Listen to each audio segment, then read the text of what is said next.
Excuse me. Woo! Roll down the window. I did it.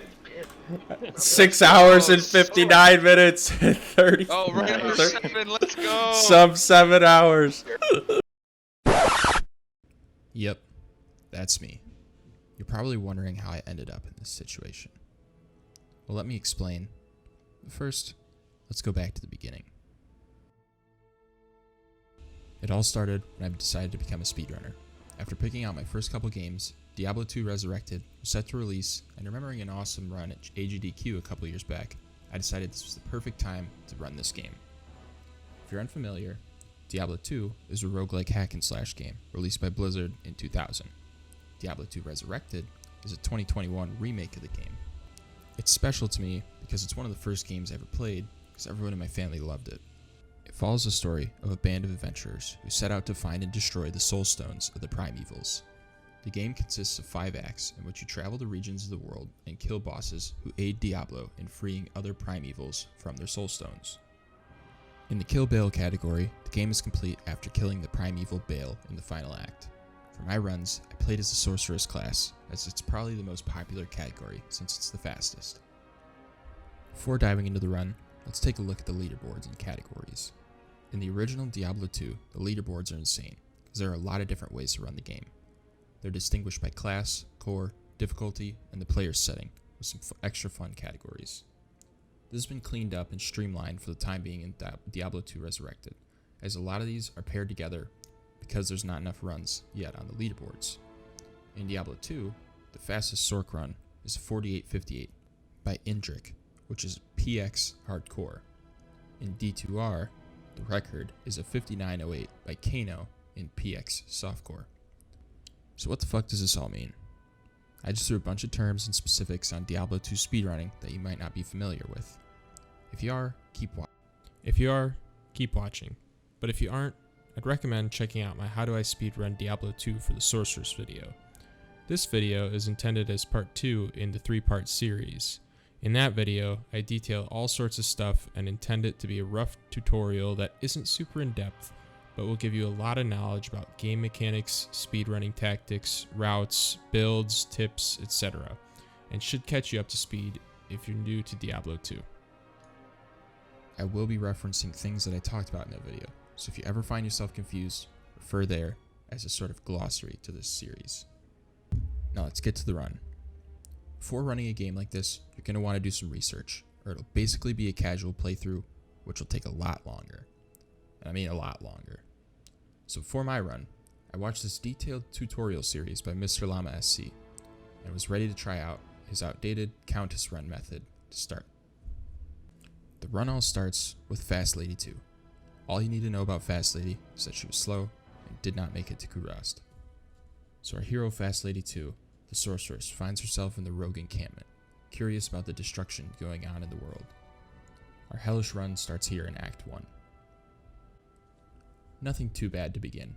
I followed the guide, overfarmed for some gold in the starting area, and made my way to the Den of Evil. Not very familiar with the map generation at this point, it took me a little longer to finish this quest. Regardless, I carried on and took my time exploring all the maps, finding my way to the Forgotten Tower, where our good friend, the Countess, resides. Now, as mentioned before, we have 2 goals in the Forgotten Tower. We get the Tal and the Eth runes, and any other runes we might desire, and we get to about level 11 to 12, fighting boss mobs on the lower levels of the tower. Well, our first snag comes here. Typically, a good run will only go through the tower about 4 times at this point, and if we find experience shrines and get good drops, we may finish sooner. Well, I ran the Countess 8 times, and I never got a Tal rune, one of the only things you need to get. Carrying on, I made my way to Andariel, killed her, and moved on at a leisurely pace of about 1 hour, 18 minutes, and 3 seconds in game time. In comparison to Kano's time of 25 minutes, 1 second, we were slightly behind schedule. And if we were next to each other, he would have finished the game nearly 20 minutes before I killed Andariel. One recurring point of time loss is going to be my menuing skills. I was very slow and took my time to scour the shop for items I only kinda needed, and just wasn't good at prioritizing what items to pick up, what to leave, how often to sell, and how often to buy. Despite all this, we made our way to Loot Galine in search of Talras Tomb. Major setbacks I faced in Act 2 were once again menuing, but also the stupid little lizard in the Claw Viper Temple. You see, you're not even supposed to kill him, but I didn't know that. So we duked it out in the longest 6-round grudge match in the world. And I ended up just sneaking into the center, grabbing the amulet that we needed, and portaling the hell out of there. My map reading was way worse here as well, since I didn't know where to go when, and completed the quest a bit out of order. I then rolled the D4 and got a 2 for the Arcane Sanctuary, making my way to Talras Tomb. Having crafted her staff, I poked my head into her tomb and faced Duriel. It started out good. Since static is a percentage health ability, I got him low quickly. But then he ate me up several times before I finally hit him with my last Nova. Keeping up with the comparison to Kano, I finished off the bug at 2 hours, 17 minutes, 41 seconds. Kano was done at 34:48. In fact, by this time, he's done it twice, and he's on his way to Andariel for the 3rd time today.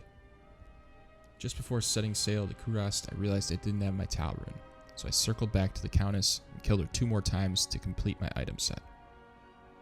Arriving in Kurast, we complete a pretty boring and tedious act in the jungle. At this point, we have a pointed teleport which allows us to blip across the maps at the cost of countless mana potions. This act is full of a more difficult test of map knowledge, where you're looking for 2 dungeons and a sewer area to grab Kalim's organs.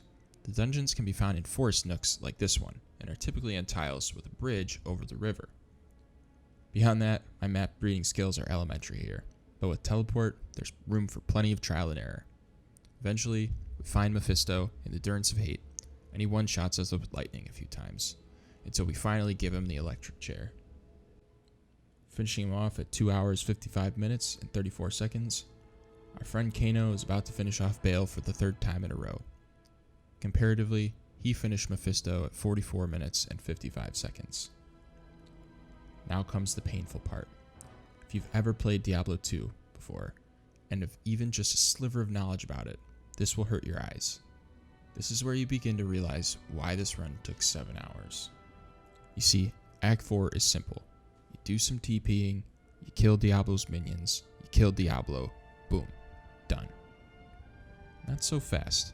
See, I made my way to the River of Flames, not taking the waypoint at the City of the Damned. I missed it, which isn't so bad normally. But then in the River of Flames, I ran out of potions on my hotbar, and with my inability to menu fast, I died in the middle of a ton of mobs. When you die, you keep your inventory, but all of your equipment is on your body, along with your gold, and it was now stranded in the middle of a ton of mobs that, quite frankly, I couldn't kill. If this happens to you, you might kill the run. You might start over. Or if you're more knowledgeable than me, you just quit and reload the game and forget about the gold you lost. Your body will TP to the town and everything's back to normal. Thing is, I didn't know about this. I thought if you leave, your items are as good as gone. And I was 3 hours in. At this point, nothing of a power outage was going to stop me from finishing a run. I'd invested so much time already. How could I muster up any more motivation to start over?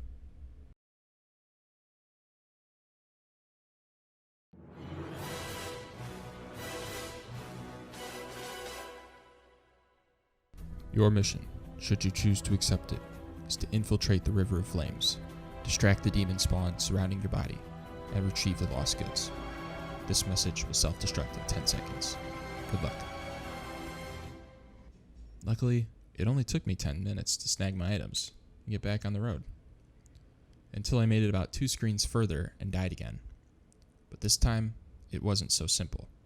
There were a ton of mobs guarding my body, and I couldn't kill them. But you see, I'm determined. I devised this plan where I'd get to that area again, put up a town portal, and slowly migrate the mobs away from my body and die. It was a loop, so each time I respawned, I'd plop another portal down and aggro them once again. But 30 minutes later, I realized this wasn't going to work. The density of the mobs was too large. So I went at it with another angle. I would teleport past this part, get to a clearing where I'd drop my portal, and then I could slowly use all my mana that life to weaken the mobs. I was very gold depleted at this part, so I couldn't afford a lot of potions. But I could afford to buy a new tome of teleport scrolls about every 20 tries. Slowly but surely I cleared out my body, grabbed my stuff, and moved on. For reference, I first died at 3:01:57. I then retrieved my body at 3:13:41. I died again at about 3:20:51 and retrieved my stuff again at 4:04:42. If I wasn't tilted already, I was so done with the game by now.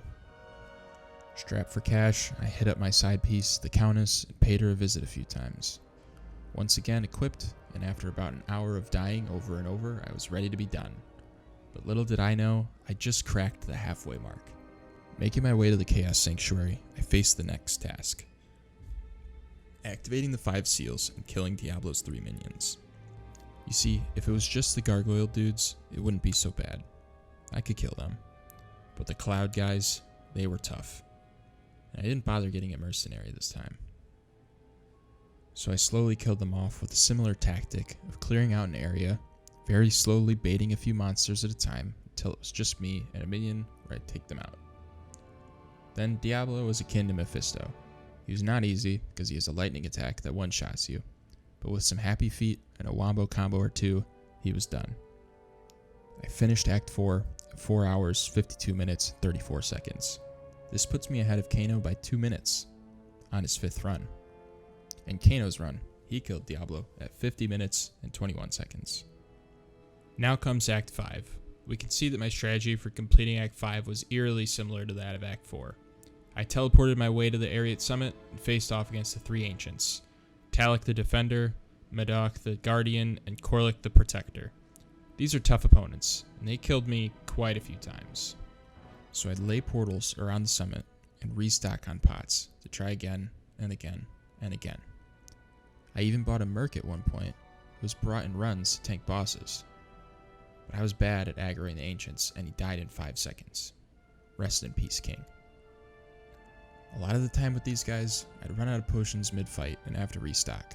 But the thing is, you have to fight them without leaving the summit. Any portals will reset the fight, and if you die, your portal disappears. Eventually I found my groove, and I laid them to rest. But for some reason, I couldn't move on. I thought the quest was bugged. I was on the verge of a mental breakdown as I frantically Googled how to move on. After spending nearly 6 hours getting to this point, you don't just up and quit. You don't try again. Well, it turns out, to complete this quest, you have to be level 20, and I was level 19. So I farmed up some beetles, the Countess a couple more times, and returned for my revenge. I finally killed them and moved on to the last segment of the run, the throne room. Here, you face off against 5 rounds of Baal's minions, and finally the king himself. The first 2 rounds were easy. The 3rd round was a nightmare. Luckily, I learned this cheese strategy, or if the room is empty, Baal will move on to the next round. So I put all my items in my stash and slowly lured out wave by wave outside of the throne room. Tricking Baal into letting me into the final boss fight, I then finished the run. Baal's actually one of the easiest boss fights of the run, so I kicked his butt, clutched out a sub 7 hour run, clocking in at 6 hours, 59 minutes, and 13 seconds in real time. At this point, Kano finished 7 runs and was off to bed. As his record suggests, he finished the run at 59 minutes and 8 seconds. So yeah, there was large time saved to be had. Dead inside, I went to bed and dreaded the next time I'd have to run this game. After all this, I was a madman, and I went through the VOD and collected some stats. Starting with Act 1, I completed 8 Countess runs, in which I didn't even get a Tal rune, which is embarrassing and really unlucky. I died a grand total of 2 times. Not bad. But I was 57 minutes and 2 seconds behind the world record. In Act 2, I finished the Arcane Sanctuary, checking 2 of the routes. I died 12 times, mostly to Duriel, and I was an hour, 42 minutes, and 53 seconds behind the world record. Act 3 isn't so interesting, so the stat I collected was that I died 8 times, mostly to Mephisto. I was 2 hours, 10 minutes, and 39 seconds behind the world record. In Act 4, I died 95 times in my reconnaissance mission to recover my body and items. I died a grand total of 101 times in the act. I spent an hour, 2 minutes, and 45 seconds just recovering my body. And I was 4 hours, 2 minutes, and 13 seconds behind the world record. Finally, in Act 5, I died 32 times, mostly dragging the minions out of Baal's throne room. And I was 5 hours, 50 minutes, and 24 seconds behind the world record time. A few more interesting stats. This was held to record, but I spent 22.91 seconds in the shop, equivalent to 38 minutes and 11 seconds. That accounts for a little over 9% of the run, which is insane. Just as an aside, this was the worst thing I ever decided to do. The average time in the shop is probably around 9 seconds, so I went through 7 hours of footage, finding roughly 255 spots where I was shopping, and timed all of them out to get this stat. I planned on plotting my progression with these stats in the next video, but I'm never going to record a stat like that again.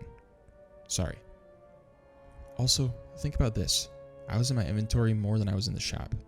I almost thought about tracking that stat as well, which would have been a nightmare. I shudder thinking about it. Alright, ran over. In total, I died 155 times. In 14 of those deaths, I lost gold. When your character is killed, it will lose a percentage of the total gold both carried and stored in the stash. This percentage is equal to your character's level, but will not exceed 20%. After this death penalty is deducted, the remaining gold your character was carrying falls to the ground in a pile. In total, this accounts for 15,940 gold lost, which honestly isn't as much as I expected. This game doesn't let you lose gold when it feels bad for you, I guess. Lastly, here's some time stuff. Here's a table of my splits in game time and in real time. As you can see, as I die more, the difference grows because there's more time spent loading. Also in areas that I leave the game to reload, or if I took a minor break, it grows apart. I don't have a detailed breakdown on what I did at every split, but it's kind of interesting to see that at the end it was a 10-minute difference. Also, here's some level milestones that I took track of as well.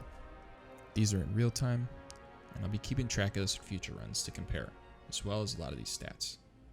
I'll never record shop time again though, because it took so long. With all that, thank you for watching, and stay tuned for part 3, where I'll go over my progression speedrunning this game after a few weeks.